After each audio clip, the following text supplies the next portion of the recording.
Israel declared a tactical pause in fighting in parts of Gaza on Sunday, allowing the UN and aid agencies to open secure land routes to tackle a deepening hunger crisis that's evolving in Gaza. Israel had earlier begun airdropping of food into the territory, rejecting allegations of using starvation as a weapon against the Gazans.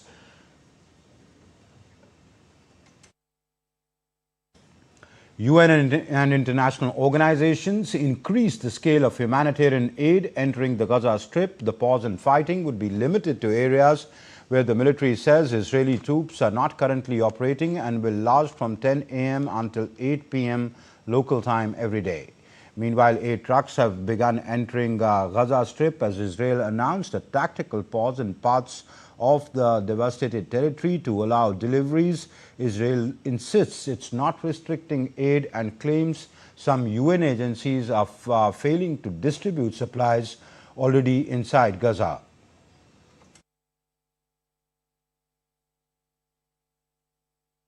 Hundreds of Palestinians in Beit Lahiyah were able to access bags of flour and aid that have entered Gaza through Israel. Humanitarian corridors are to be established for safe movement of the United Nations convoys delivering aid to Gazans, and the humanitarian pauses would be implemented in densely populated areas. The UN has assured to reach the starving people in Gaza during Israeli pauses. And my colleague, DD India correspondent Akshay Dongre now joins us live to give us a context of this. Akshay, 6 more, at least the Hamas Health Ministry so claims, that 6 more people died of malnutrition in the last 24 hours, including a small 5-month-old baby who died in his mother's arms due to starvation. How serious is the starvation and the hunger situation in the Gaza Strip first? Well, Amritpal, according to reports that are coming in from the region, many of the Palestinians, the Gazans especially, have reached stage 5 of starvation, which means that even if now you start to feed these people, there is irreparable loss that already has happened to their bodies, to their mind, and it is going to stick with them forever. Even if you start getting a lot of food now inside the Gaza Strip. As far as the situation is concerned, it's so poor that as the aid is not entering from Egypt, there are reports that people from Egypt are now putting rice, oil, and all of these food items in water bottles and throwing them in the sea, hoping that it will somehow reach.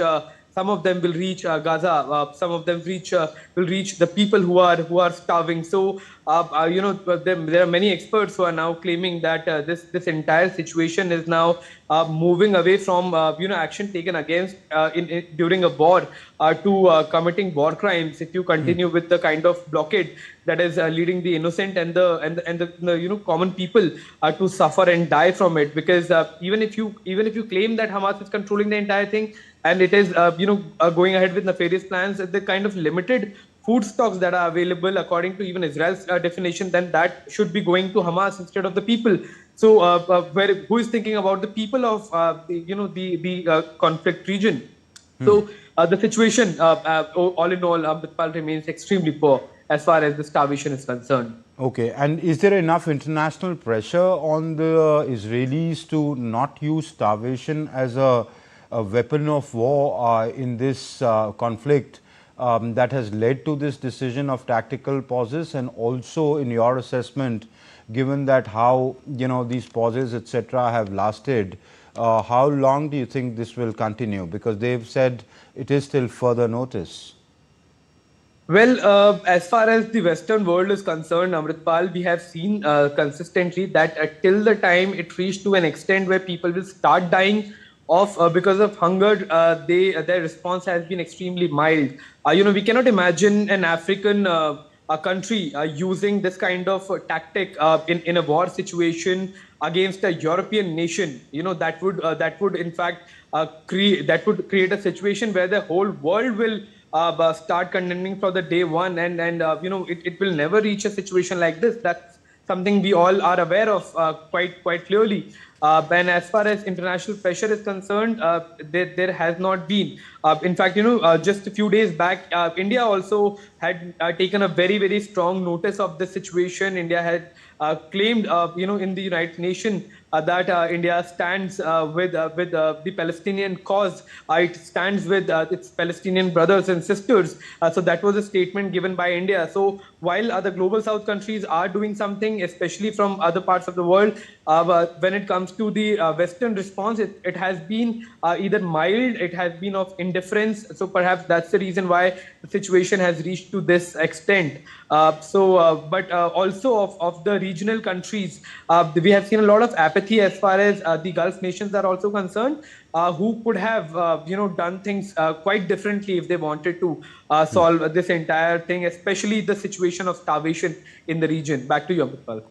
And also, Akshay, the way, even as you speak, in one window we are running visuals of, the aid distribution. The whole process of aid distribution has come into question. In fact, this report that I've opened, from Beit Lahia, it quotes one, Muhammad Al-Masri. He's telling a news agency, the way aid distribution is taking place, it's very harmful and dangerous. We go out for the sake of our children, because when a child cries telling you, I want a loaf of bread, it breaks your heart. The situation, the aid is less, the food is less, the way it is distributed. So, how is it playing out, one? And secondly, is there any amount of seriousness about, a sustained way of seeing that people get the food that they need? Because now at least 127 people have died because of just starvation. Well, absolutely. As far as seriousness is concerned, it's not quite visible. Had there been seriousness, this food distribution, especially identifying the people who are the most vulnerable, it should have started long back. It wouldn't have to come to this point where people are literally dying of hunger. That's something. It's something of a famine. That's a situation that's taking place here. Mass starvation. India itself has seen a similar situation under the colonial era when it comes to the Bengal famines and other famines that used to take place. So we have an understanding as well of the situation that's evolving there, and that's why India has made sustained efforts to talk to the world leaders about it as well, and talk at world stage too. So the situation, as far as the seriousness is concerned, is not there. But and when it comes to efficiency as well, it's actually the military has announced a tactical pause. However, there have been reports coming in, at least 11 dead bodies and reaching the hospitals. Al Shifa hospital also has recorded number of dead bodies coming in from conflict site. While tactical pause has been announced, it's not implemented on the ground as well, making it even more difficult for starving people to go and collect their food amid all the infighting. So the situation remains quite dire in the region. Back to you. And also, the tactical pauses in just 3 areas of the Gaza Strip, not in every part. While starvation is a problem and the lack of food is a problem in the whole of that Gaza Strip. But anyway, thank you so much, Akshay, for joining us for the moment. We'll leave it there.